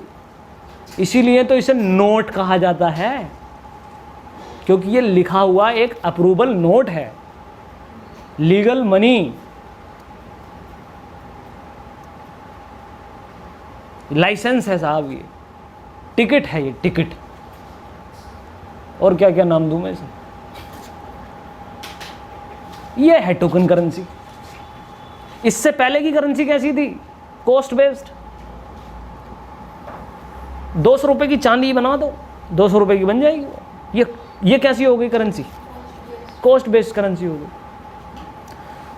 आपने देखा होगा पुराने 2 रुपये जो थे, कांसे के 1 रुपया था मोटा वाला,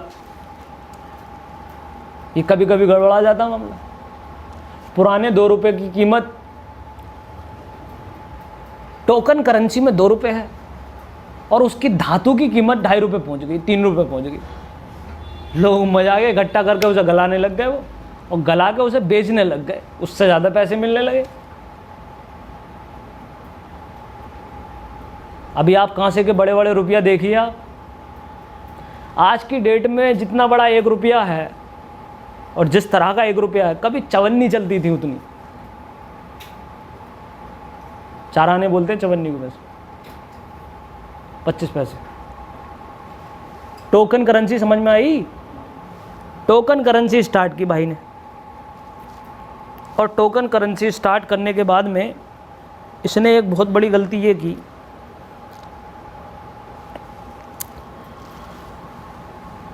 कि चांदी के सिक्कों के बराबर ब्रोंज के सिक्के बनाए इसने। किसके? ब्रोंज के सिक्के। ब्रोंज के सिक्के चलाए थे। इक्वल वेट, हाँ, उसकी कॉस्ट के हिसाब से। हिस्टोरियन का कहना है कि चांदी की कमी पड़ गई थी, इस वजह से ऐसा हुआ, लेकिन नहीं, इसकी दिमाग की जात थी। तो चांदी के सिक्कों की जगह उसने क्या चलाए? ब्रोंज के सिक्के चलाए, और उसे टोकन करेंसी का रूप दिया। किसका रूप दिया? टोकन करेंसी का। एक्सपेरिमेंट बेग में जो है स्टार्ट किया था उसने टोकन करेंसी। अब भारत जैसे कंट्री में आप टोकन करेंसी चलाओगे जहां इलेक्ट्रॉनिक मीटर का भी जुगाड़ कर लिया जाता है, तो टोकन करेंसी का जुगाड़ हो गया। भारत के हर एक देश, मतलब हर एक घर में टकसाल खुल गए। टकसाल क्या खुल गए? कॉन्सिक्वेंस ये हुआ इसका। ठीक है, इसने ऑफिसर बनाए थे। हाँ, एक चीज़ और भी, क्यों फेल हुआ एक बात बताऊंगा मैं, आप पूछ लेना मेरे से। तो हुआ ये कि जो है टकसाल घर घर खुल गए। अब हर एक बंदा अपने घर पर रुपया बना रहा है, टंका बना रहा है, तांबा ला ला कर, और खुद से है। और मार्केट में इतना पैसा आ गया, इतनी लिक्विडिटी आ गई। अब जब लिक्विडिटी ज़्यादा हो जाएगी मार्केट में तो क्या होती है तब भाई? इन्फ्लेशन आ जाता है। ब्रेड का पैकेट है अभी 10 रुपये का बिक रहा है, लेकिन हर एक कैंडिडेट उसे एक ही ब्रेड के पैकेट को खरीदने आएगा तो उसकी नीलामी स्टार्ट होगी नहीं होगी? कहेगा 15 रुपये दे रहा हूँ, जल्दी दे दे ब्रेड का पैकेट। बोले 20 रुपये दे रहा हूँ। फिर कहेगा नहीं नहीं 20-30 की ब्रेड ही नहीं है, इसकी कीमत बहुत है, 50 रुपये दे रहा हूँ, मुझे दे देना। बढ़ जाएगा मामला और इस तरह मार्केट कोलैप्स हो जाएगा। बहुत भयंकर लिक्विडिटी आ गई। घर घर टकसालें थीं और दिल्ली के हर घर में आवाज़ आती थी ठक ठक ठक। मौका भी तो इतना दिया था, अच्छा दिया था, ब्रोंज की कोइन बना बना के खूब मज़ा ले रहे थे लोग बाग। और दरबारी आके उससे बोल रहे हैं क्या कर दिए हो तुम, मोहम्मद बिन तुगलक से। कहानी पूरी डूबने वाली है सुल्तान जी, कर लो कुछ। अब इसने ये घबरा गया। हुआ क्या था देखिए, मौर्य काल में टोकन करेंसी चलाई गई थी पहली बार, मौर्य काल में। तो उन्होंने जब वो टोकन करेंसी स्टार्ट की थी तो उसके 2 ऑफिसर नियुक्त किए थे। यूपीएससी में 5 बार पूछा गया है। एनसीईआरटी पढ़ ली होगी तुमने, बता सको तो बताओ, अभी ताली बजा दें।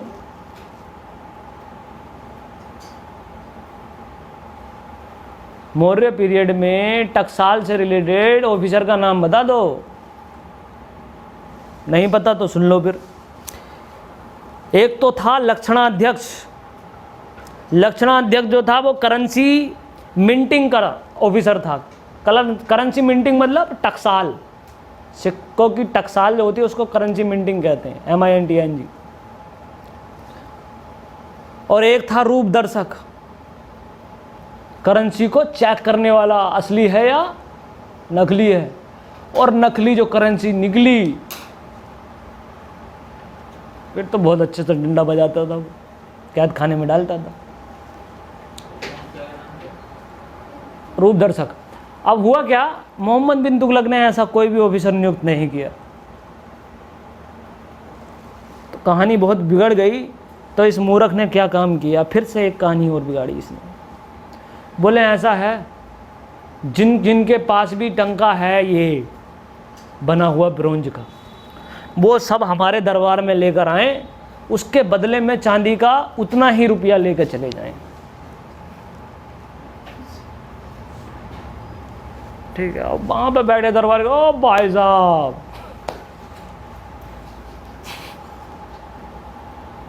क्या दिमाग पाया इस आदमी ने। एस्टिमेट ही नहीं था इसे बेवकूफ़ को। हिंदुस्तान की नब्ज को जानना भी तो अपने आप में बहुत ज़रूरी है। लाइब्रेरी में बैठकर IAS बनते, पता नहीं कितने लाइब्रेरियन IAS होते आज।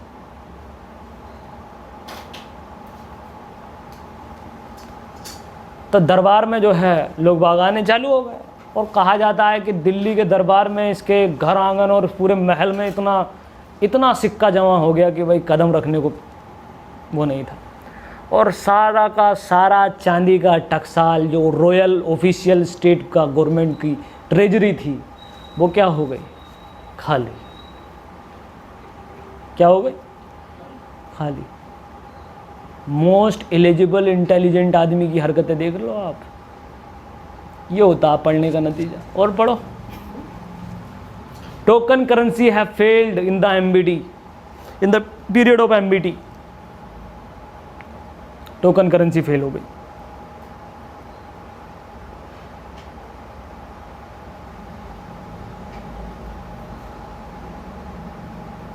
इसके टाइम पर इब्न बतूता आया। इब्न बतूता मोरक्को नामक कंट्री से आया था, अफ्रीका में कॉर्नर में, बेस्ट अफ्रीका में पड़ता है ये, वेस्टर्न पार्ट ऑफ अफ्रीका में, सहारा डेजर्ट के पास में देखोगे आप मोरक्को। इब्न बतूता आया, स्कॉलर था, बहुत बढ़िया एम्बेसडर था, पढ़ा लिखा आदमी, फॉरेन ट्रेवलर। मोहम्मद बिन तुगलक की सारी हिस्ट्री इसी ने लिखी है, सारे भेद खोले हैं इसने।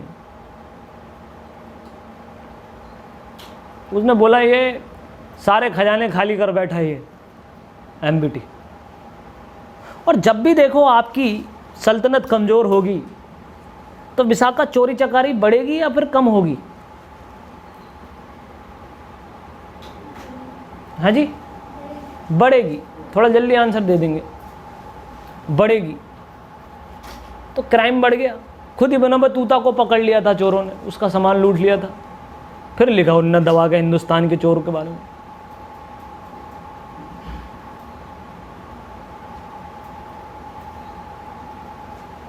टकसाल टोकन करेंसी फेल हो गई इसकी, बढ़िया करके, और क्या खाली हो गए, ट्रेजरी हाउस खाली।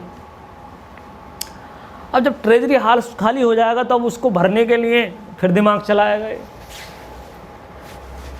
बोला है कि अब हम कुछ ऐसा करते हैं जो आज तक किसी राजा ने नहीं किया। फिर तीसरा कारनामा करता है, इसका नाम है खुरासान एक्सपीडिशन, खुरासान अभियान। कहाँ है खुरासान, कहाँ पे बताओ, पढ़े हो ना, बताओ कहाँ। तुम्हें पता है, तुम्हें पता है, तुम्हें नहीं पता है, तुम्हें पता है, तुम्हें एनसीईआरटी पढ़ के आए यहाँ, तुम बताओ। ईरान, ईरान में है भाई साहब, पर्शिया में। मैंने बताया ना, जिस दिन आपने पढ़ते हुए ये पूछ लिया क्यों और कहाँ, क्यों और क्या, उसी दिन जिंदा हो जाएगा ये दिमाग। उसी दिन जो एनसीईआरटी से क्वेश्चन नहीं बता पाते हो ना, उसी दिन बताने लग जाओगे। अरे एक ही काम तो करना था, खुरासान आ गया। अब खुरासान मुरादाबाद के बराबर में तो है नहीं जो तुम्हें पता होगा कि बदायूं है, संभल है। सर्च कर लेते तुरंत, या उसमें भी काम चोरी चल रही हो तो ओके गूगल कर लो, okay Google where is the Khorasan located, answer बताती, इतनी सुरीली आवाज में बताती है। खुरासान अभियान। अब ये लड़का बहुत गलत ट्रैक पे जा रहा है, बहुत। बोले कि अगर पैसा इकट्ठा करना है तो अब एम्पायर बढ़ाना पड़ेगा और खुरासान एक्सपेडिशन करना पड़ेगा। खुरासान, मध्य एशिया, ईरान। अब भारत की फॉरेन पॉलिसी से बिल्कुल विपरीत कदम उठाया इसने। इंडिया की फॉरेन पॉलिसी क्या है, जियो और लिव एंड लेट लिव। आज तक हमारे किसी राजा ने बाहर जाके कोई हमला नहीं किया। ये लड़का क्या कर रहा है, ठीक है, वो लगा देना बैटरी। तो इंडिया की फॉरेन पॉलिसी के अगेंस्ट में जाके काम कर रहा है। स्टार्ट, पोज कर लो इसको। Khorasan expedition is against of the Indian foreign policy. और खुरासान एक्सपीडिशन करने के लिए ईरान के कैंडिडेट से इसने डील की। बोले ऐसे ऐसे करेंगे हम, ये सब करेंगे, तैयारी हो गई। और इसने क्या किया, एक आर्मी बनाई, उसका नाम ही रखा खुरासान आर्मी। खुरासान आर्मी बनाई, बहुत ज़बरदस्त आर्मी बनाई। 4.5 लाख लोग शामिल किए उसमें, 4.5 लाख लोगों की।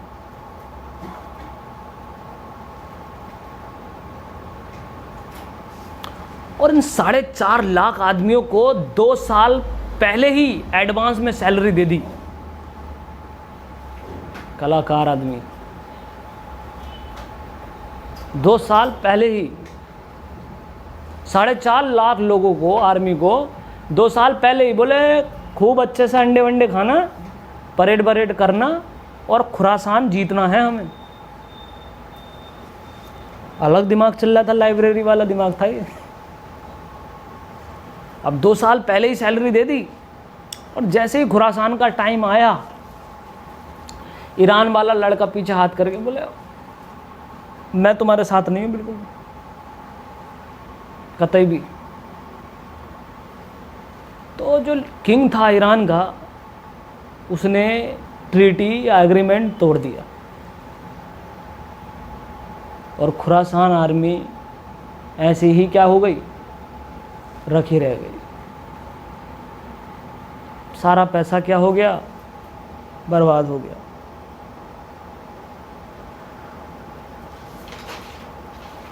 और पूरी की पूरी आर्मी फिर से क्या कर दी इसने, डिसमिस कर दी।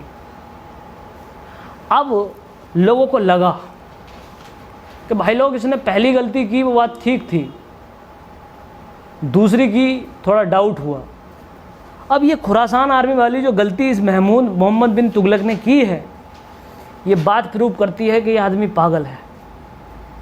कौन है? तो खुद के ऑफिसर और जनता इसे कहने लगी पागल राजा, पागल है। और बड़ा डर लगता था उसे ये कि रातों रात कुछ और ना करते ये, कि आज रात 8 बजे के बाद बड़ा डर लगता था लोगों को।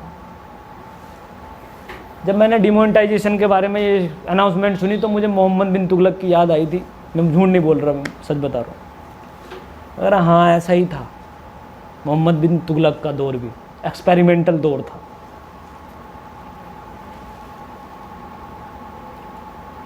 इसमें गलत बात नहीं, इतना राइट टू एक्सप्रेशन है, घबराओ मत, कुछ नहीं होगा तुम लोगों का।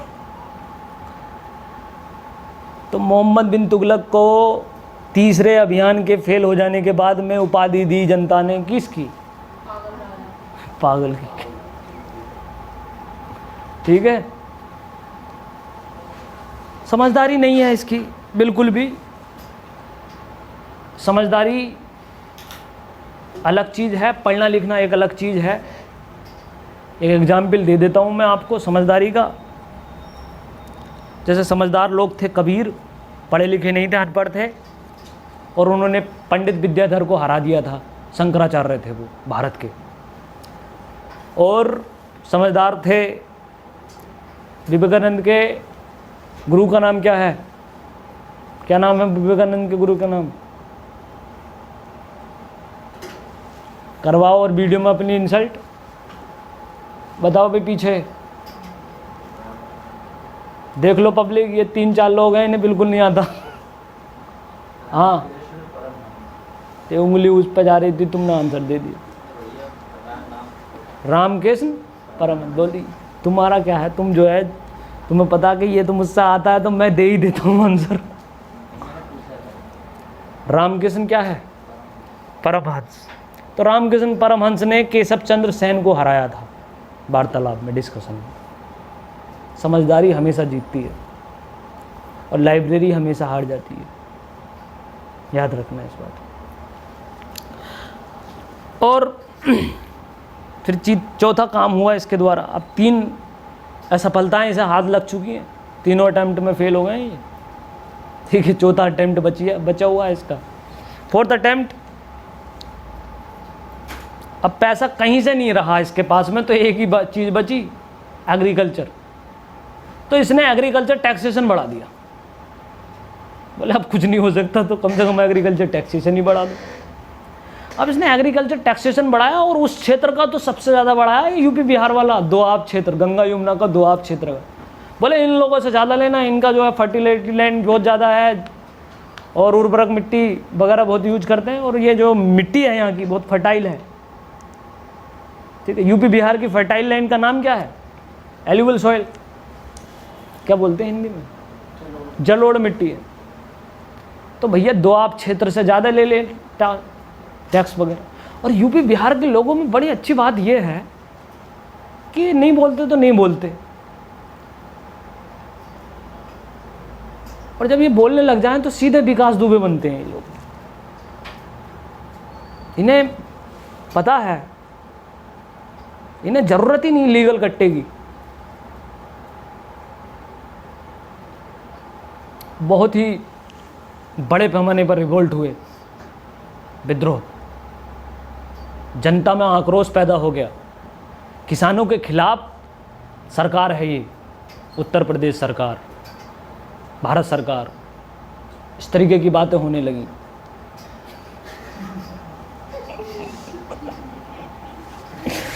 समझ गए? किसान विरोधी सरकार है। और यहाँ का जो एग्रीकल्चरल तबका है यूपी बिहार का, ठीक है, उसे कुछ लेना देना नहीं होता। वो अपने सुबह जाता है, खेती किसानी करता है, ठीक है, क्या संसद में ये बहस हुई, ये बहस हुई, उसे कोई लेना देना नहीं है। उसे अपने खेत से लेना देना है।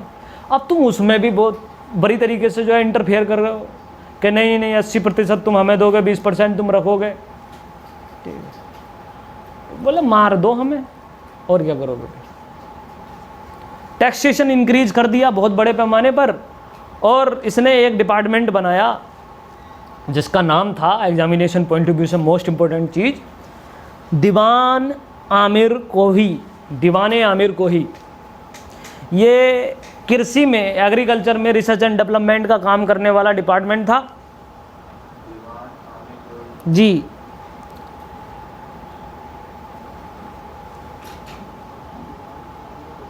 तो इसने एग्रीकल्चरल रिसर्च की, बोले कैसे हम अपना प्रोडक्शन बढ़ा सकते हैं सर, हम इसकी रिसर्च एंड डेवलपमेंट करेंगे, क्या हम तरीके ईजाद कर सकते हैं।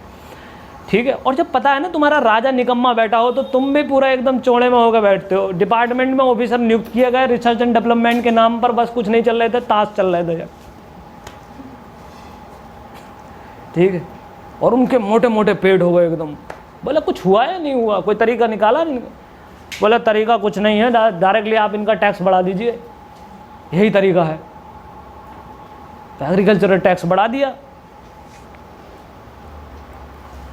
कहा है एक बड़े बेहतरीन हिस्टोरियन ने कहा कि एक राजा के अंदर जितनी बुराइयां नहीं होनी चाहिए, एक राजा के अंदर जितनी बुराइयां नहीं होनी चाहिए, वो सारी बुराइयां हमारे मोहम्मद बिन तुगलक में थी।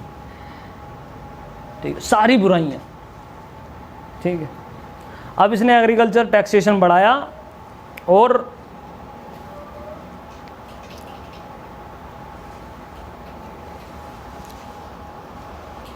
जो ब्यूरोक्रेसी नियुक्त की थी रिसर्च एंड डेवलपमेंट और इस डिपार्टमेंट को बनाने में, बचा कुचा पैसा इसमें चला गया। सबके पेट मोटे हो गए, सबने करप्शन कर लिया अच्छे तरीके से। और फिर कहा जाता है कि कहावत चालू हुई हमारी सोसाइटी में, पूत सपूत तो क्या धन संचय, और पूत कपूत तो क्या धन संचय। ठीक है। अगर आपकी औलाद अच्छी है तो तुम्हें धन इकट्ठा करने की ज़रूरत नहीं, वो तो कमाई लेगी। और आपकी औलाद अगर क्रूर है, बदतमीज है, मोहम्मद बिन तुगलक है, उसके अंदर दिमाग नहीं, बेवकूफ़ है, तब भी मत करो धन इकट्ठा, क्योंकि तुम उसे कोहिनूर भी ला के दोगे ना, तब भी वो उसे क्या कर देगा, गवाही देगा। ठीक है। तभी से जो है ये कहानी भी आगे बढ़ी। इसने टैक्स बढ़ाया। अब टैक्स बढ़ाया वो तो बढ़ाया ही, ऊपर वाला भी इसके बिल्कुल साथ नहीं था। ऐसे लोगों के साथ कोई होता ही नहीं है, मैं बताता हूँ। अकाल पड़ गया उस साल, ड्रॉट। इसने टैक्स बढ़ाया, ऊपर वाले ने अपना कोटा बढ़ा लिया। टैक्स के जल्दे, टैक्स से तो नाराज थे ही जनता जैसी भी थी, अकाल और पड़ गया। अब अकाल पड़ गया, अब क्या करेगा किसान, अब तो कोई चांस ही नहीं बनता। और इम्पल्सन देखो इसका, ये अब भी ये कह रहा है, हैं मुझे कोई लेना देना नहीं अकाल से, पैसा चाहिए मुझे। इसने क्या काम किया, इसने अपनी सेना भेज दी किसानों के पास, बोले टैक्सेशन लेकर आइए। और सेना गई तो अब सेना क्या खून लेकर आती उनका, जब वो था ही नहीं तो। उसने बहुत मार कुटाई की किसानों के ऊपर, लेकिन चीज़ एक हाथ नहीं लगी उन्हें, भयंकर वाली। ज़बरदस्ती करने की बात कर दी उसने। फिर बाद में उसके समझ में आया कि भाई ऐसे कुछ हो नहीं सकता, लोग मरने लगे, रिवोल्ट होने लगे, तो कुछ हो नहीं सकता, इसका मतलब जो है टैक्सेशन है ही नहीं। तो इसने फिर वापस बुला लिया आर्मी को और कहा कि इन किसानों को लोन दे दो। क्या दे दो? आप इसकी इंटेलिजेंस लेवल देख रहे हैं आप? मतलब पहले कुटवा रहा है किसानों को, किस वजह पर? अगर तुम्हें लोन ही देना था पहले ही कह देते अच्छा अकाल पड़ गया है, अब हम तुम्हारे साथ हैं, अब हम तुम्हें लोन देंगे। लेकिन इसने क्या काम किया, पहले पिटवाया, बोले अच्छा ज़बरदस्ती निकालो। पहले जब लोगों के पास कुछ था ही नहीं तब करा रहे चलो लोन दे देते हैं, तो अब इसके लोन का भी कोई फ़ायदा नहीं होगा। जनता तो लेगी, लेकिन जनता बड़ी कमाल की है और बड़ी आर्टिस्टिक कलमुआ पहले तो पिटवाता है और उसके बाद अब नानाज बंटवा रहा है। तो डायलॉगबाजी चालू हो गई जनता के बीच में, कोई फायदा हुआ नहीं वो लोन का। लोन दिया, बचा कुचा जितना धन था सब निकल लिए A to Z, ठीक है। अब बचा कुचा धन क्या हो गया? Thank you.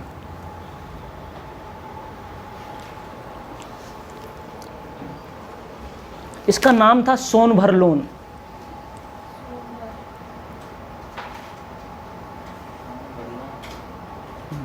मुद्रा बैंक लोन नहीं, सोनभर। तुम तो खामोखा मोदी सरकार के पीछे ही पड़ गए। सोनभर लोन।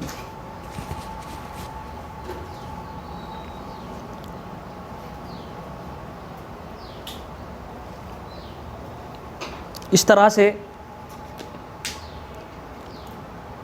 इससे प्रजा नाराज हो गई, इससे इसके अधिकारी नाराज हो गए, ब्यूरोक्रेसी नाराज हो गई, संपूर्ण विश्व नाराज हो गया मोहम्मद बिन ठीक है, समझ में आ गई नहीं? और यही जब टाइम था, यही वो टाइम था जब आपको पता चल जाता कि पागल राजा बैठा हुआ है, इनकॉम्पिटेंस है। फ्यूडल्स क्या हो गए, फिर से बाहर निकला है और फ्यूडलिज्म फिर से आ गया। फिर से जो है इन्होंने अपनी छोटी छोटी सत्ताएं बना ली। बंगाल में, अवध में, ये सब नाम निकल गया है, बंगाल, अवध, सब में विद्रोह चालू, बुरी स्थिति, ठीक है। फाइनली एक सिंध का एक विद्रोही था, सिंध का, इसका नाम बहुत इंपॉर्टेंट है, तारिनी बेग नाम है इसका, तागी बेग या तारिनी बेग के नाम से, ठीक है, था ये उसके पीछे भाग रहा था। सिंध पाकिस्तान में पड़ता है, उसके पीछे भाग रहा था, उसका विरोध दबाने में ऐसे ही भागा फिर रहा था ये पूरी तरीके से। कभी बिहार का, कभी बंगाल का, कभी अवध का, बहुत बुरी हालत हो गई इसकी, बहुत बुरी। 30 साल में तो मतलब काया पलट दी इसने। अब सिंध में विद्रोह कर दिया ये तागी बेग ने, और तागी बेग के पीछे भाग रहा है घोड़े को लेकर, और फिर वहीं उसकी मौत हो गई। पीछा करते ही, पीछे करते करते मर गया। और एक बड़े अच्छे शासक ने कहा इसकी मौत पर कि जनता को राजा से और राजा को जनता से छुटकारा मिल गया। समझ गए? ये खुद जनता से परेशान हो गया था और जनता इससे क्या हो गई थी, खुद परेशान हो गई थी। 30 साल से, ठीक है, इसका प्री नहीं निकला, 30 साल से इनकॉम्पिटेंट किंग के रूप में जाना गया। और जाने से पहले और मरने से पहले मोहम्मद बिन तुगलक ने दिल्ली सल्तनत का एक एक पिलर हिला दिया।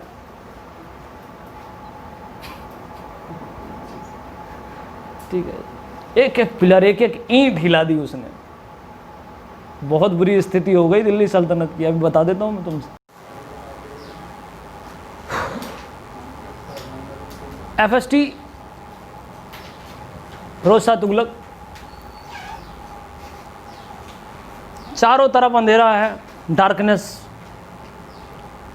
दिल्ली सल्तनत अमावस्या की रात में पहुंच चुकी है। कहानी बिल्कुल ख़राब है, जनता अनसेटिस्फाइड पूरी तरीके से है, रिवोल्ट हो रहे हैं, छोटे छोटे फ्यूडल्स अपने आप को राजा घोषित कर रहे हैं।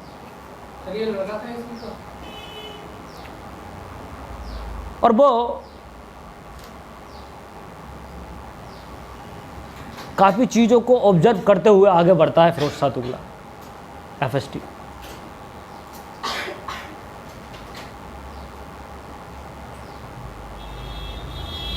फिरोज शाह तुगलक रिकवरी का सुल्तान है, रिकवरी का। हर किसी को खुश करने की कोशिश करता है, कुछ हद तक जो है ये कामयाब भी होता है। और कहानी इतनी बिगाड़ चुका था मोहम्मद बिन तुगलक दिल्ली सल्तनत की कि फिरोज शाह तुगलक का जो पॉलिसी रहा वो पॉलिसी सबको खुश करने वाली ही रही। वो कुछ नया कर ही कहाँ पाता। इतनी सारी प्रॉब्लम्स वो दे के गया, इतने सारे चैलेंजेस वो दे के गया था उसको। अब उसको उस रायते को समेटने का काम कौन करता है? फिरोज शाह तुगलक। तो फिरोज शाह तुगलक की एक जो पॉलिसी है बड़ी इम्पोर्टेंट है कि एक तो उसके सामने चैलेंजेस बहुत ज़्यादा हैं, बहुत सब कुछ गड़बड़ हो चुका है, जनता भी आक्रोशित है, अनसेटिस्फाइड है, पैसा है नहीं ट्रेजरी में, चारों तरफ से अंधेरा फैल गया।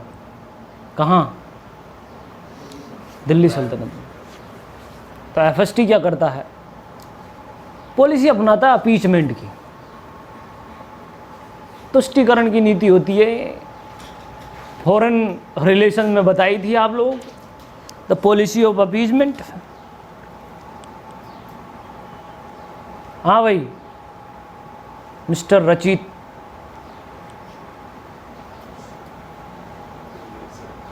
पॉलिसी ऑफ अपीजमेंट क्या है?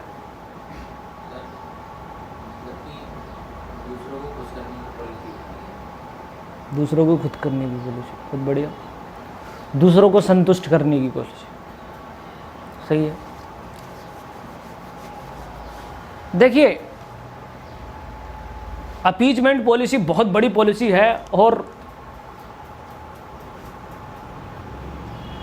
अरिस्टोक्रेसी कभी भी बिलीव नहीं करती है अपीजमेंट में। इसलिए फिरोज शाह तुगलक एक सही राजा के रूप में देखा नहीं गया। आपने देखा होगा अरिस्टोक्रेसी क्या करती है, लोगों को खुश नहीं करती, लोगों को खरीद लेती है।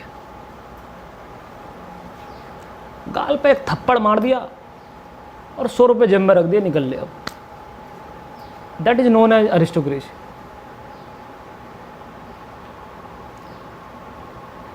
ड्रामेबाजी नहीं है वो बिल्कुल भी।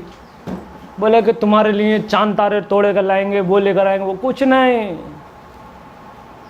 आईएएस बन जाओ, एम्बेसडर खड़ी करो, उनके पापा से मिलो और उठवा लो डोली।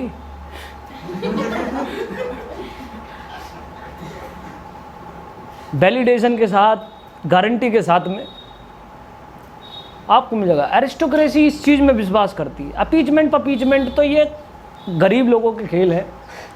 छोटे छोटे चांद तारे ला कर दे देते हैं और कहानी बन जाती है, लोग बाग खुश हो जाते हैं कि तुमने ग्रेटिंग नहीं दिया, ये नहीं किया, वो नहीं किया, उसमें आई लव यू नहीं लिखा हुआ था। अपीचमेंट अरिस्टोक्रेसी के लिए है ही नहीं संतुष्टि। और अरिस्टोक्रेसी और सेंट क्लास हमेशा एक ही चीज़ कहती है, इस दुनिया में सबको खुश करना असंभव। लेकिन ये लड़का जो है एफएसटी, इसके हालात कुछ ऐसे हैं कि इसको खुश करना पड़ेगा, वरना ये ख़त्म हो जाएगा।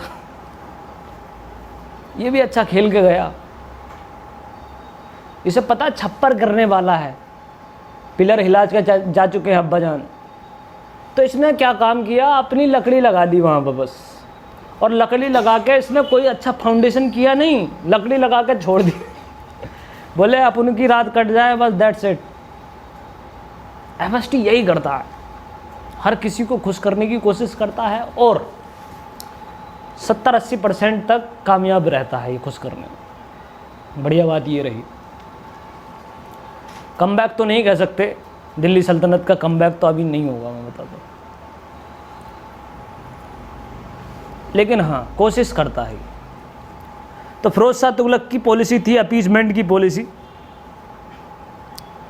अपीचमेंट for every section, every class. हर किसी को जो है ये करता है खुश। कैसे खुश करता है, यही एफएसटी का कंट्रीब्यूशन है, इसी का इतिहास है। तो पॉलिसी नंबर 1 उलेमाओं को कैसे खुश करता है ये? सबसे पहला मैंने बताया था कि अगर सोसाइटी में अगर आपको अच्छी जगह बनानी है तो सबसे पहले इंसान को खुश करना है किसको? उलेमा को, प्रीस्ट क्लास को। तो उलेमा को और ये कम्युनिटी को जो है खुश करता है कि ये सारे के सारे टैक्सेशन जो भी एमबीडी ने लगाए थे वो सबको हटाकर सिर्फ इस्लाम के जो लीगल टैक्स हैं 4, क्या बोले हमने? इस्लाम के जो लीगल 4 टैक्स हैं कुरान शरीफ में जिनका जो है जिक्र मिलता है हमको, सिर्फ वही लगाए। और एनसीईआरटी में ये चारों टैक्स बड़े बड़े मोटे मोटे बोल्ड अक्षरों में लिखा हुआ है। और मुझे पूरा यकीन है कि यहाँ के हर एक बच्चे को इन 4 टैक्सेस के बारे में पता है।